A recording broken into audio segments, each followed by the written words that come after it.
আমাদের বাসাবাড়িতে যে ফ্রিজগুলো থাকে সেই ফ্রিজের প্রধান সমস্যা হচ্ছে যে নর্মাল যে চেম্বার সেই চেম্বারে পানি পড়া এবং পানি জমে যায় একটা পর্যায়ে।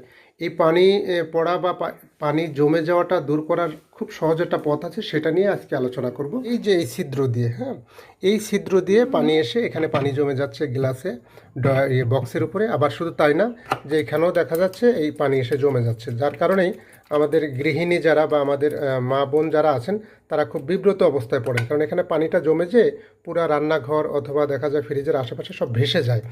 সাধারণত যেটা করবেন, ঠিক এমন একটা কেবল, বিশেষ করে মোটরসাইকেলের যে ক্লাস কেবল হতে পারে, অথবা সম্প্রতি বাইসাইকেলের এই ধরনের কিছু কেবল পাওয়া যায়, শুধু এই কেবলের তারটা একটা সংগ্রহ করবেন। এটা যে কোনো মেকানিকের দোকানে গেলে ফ্রিও সংগ্রহ করতে পারবেন, অথবা যদি নতুন একটা কেবল কেনেন হয়তো বা 30-35 টাকা নেবে। এই কেবলটা নিয়ে যেটা করবেন, এখানে যে ছিদ্রটা আছে এইটাকে খুলে ফেলবেন। তো এই কেবলটা খোলার পরে যেটা করবেন, কেবলটা আস্তে আস্তে এর ভিতরে ভিতরে ঢুকিয়ে দিবেন। এই যে এর ভিতরে আস্তে আস্তে কেবলটা ঢুকিয়ে দেবেন। এর গভীরতা কিন্তু অনেক, হ্যাঁ, একদম নিচু পর্যন্ত। অনেকেই জানেন, যারা জানেন না তাদের জ্ঞাতার্থে বলতেছি।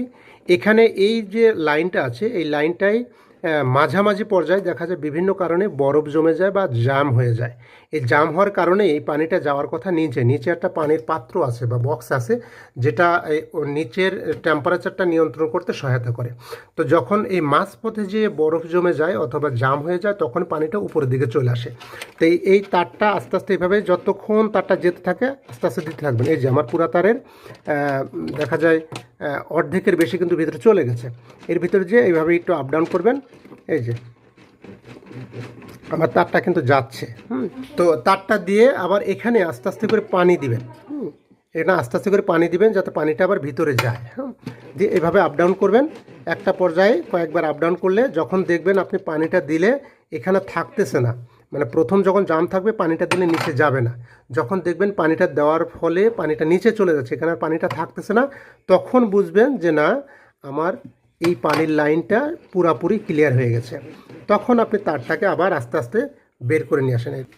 আস্তে আস্তে তারটা বের করতেছেন, হ্যাঁ, কী পরিমাণ তার ভিতরে গিয়েছে। হ্যাঁ, এটা কোনো সমস্যা না, এটা খুব সাধারণ একটা ব্যাপার। আপনারা নিজেরাই এই সমস্যাটা সমাধান করতে পারবেন। সবাইকে অসংখ্য ধন্যবাদ। আল্লাহ হাফেজ।